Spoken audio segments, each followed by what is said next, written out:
এই হলো জঙ্গলে ঘেরা এক গ্রাম কুসুমপুর। এখানেই ছোট্ট রূপা তার ঠাকুমার সঙ্গে থাকে। তারা অত্যন্ত গরিব। চিড়ে মুড়ি এসবের মোয়া বিক্রি করে তার ঠাকুমার সংসার চলে।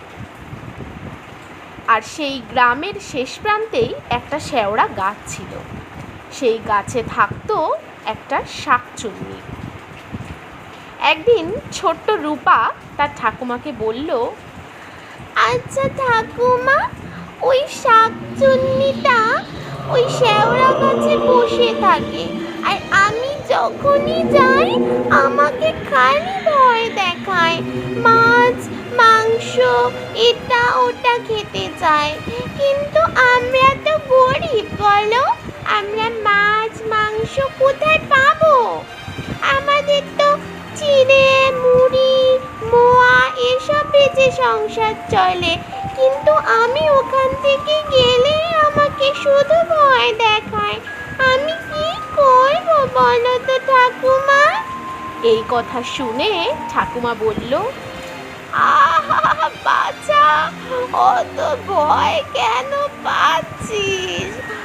আমাকে একবার সেই শাকচুন্নির কাছে নিয়ে চল, আমি ওকে ভালো করে মজা দেখাবো, বুঝলি তো? আচ্ছা ঠাকুমা, আমি তাহলে তোমাকে সেই শাকচুন্নির কাছে কালকে নিয়ে যাব। কাল বিকেলে কিন্তু আমার সঙ্গে ওখানে যেও। তুমি কিন্তু খুব করে মজা দেখিয়ে দেবে ওকে, যাতে আর কখনো আমাকে আর আমার বন্ধুদের না জ্বালাতন করে। আচ্ছা বাবা, ঠিক আছে, আমি মজা দেখিয়ে দেব। এখন নে তো, রাত হয়ে গেছে, তাড়াতাড়ি খাওয়া দাওয়া করে শুয়ে পড়।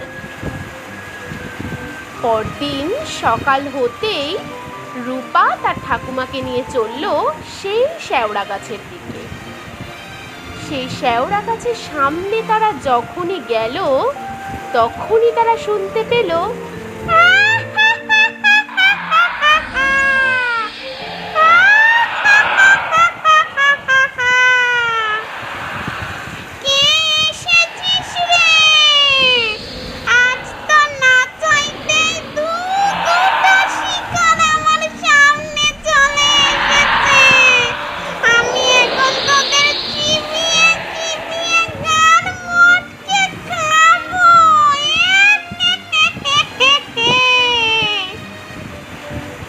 শাকচুন্নি বুড়ির এই কথা শুনে রূপা তো ভয়ে থরথর হয়ে কাঁপতে লাগলো, আর তার ঠাকুমাকে বলতে লাগলো, আচ্ছা ঠাকুমা, এবার আমরা কি করবো বলো তো?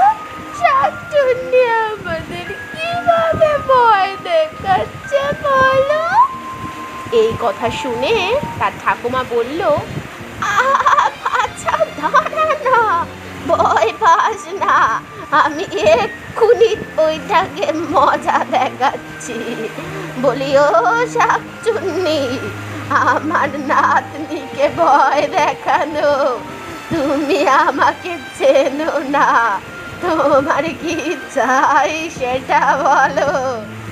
এই কথা শুনে শাকচুন্নি বলল, আমার মাছ চাই, মাংস চাই, কচি কচি মানুষের হাড় চাই।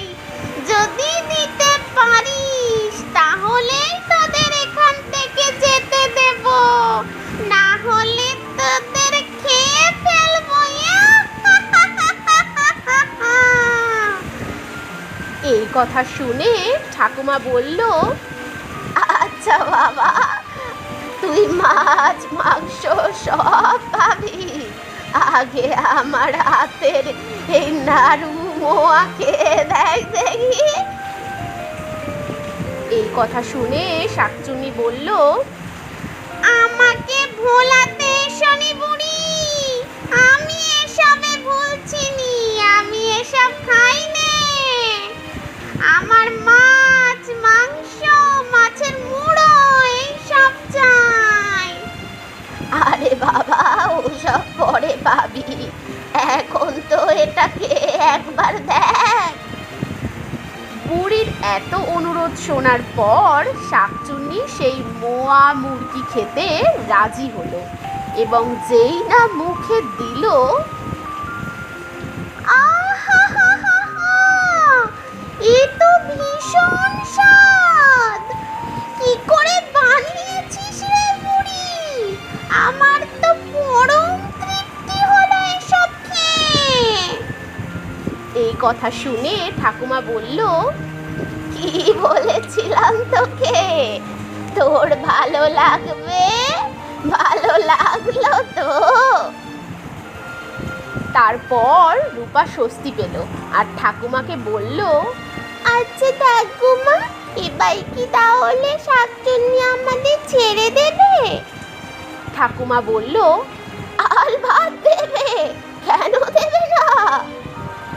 এই কথা শোনার পর শাকচুন্নি বলল, ঠিক আছে বুড়ি, আমি তোদেরকে ছেড়ে দিলাম। আমার খুব ভালো লেগেছে।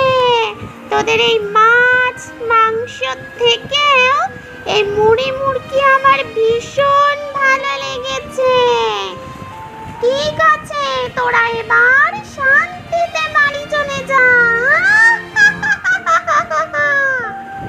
তারপর থেকে সেই শাকচুন্নি আর গ্রামের কাউকে কোনো রকম সমস্যা করতো না, কোনো রকম কোনো জ্বালাতন করতো না।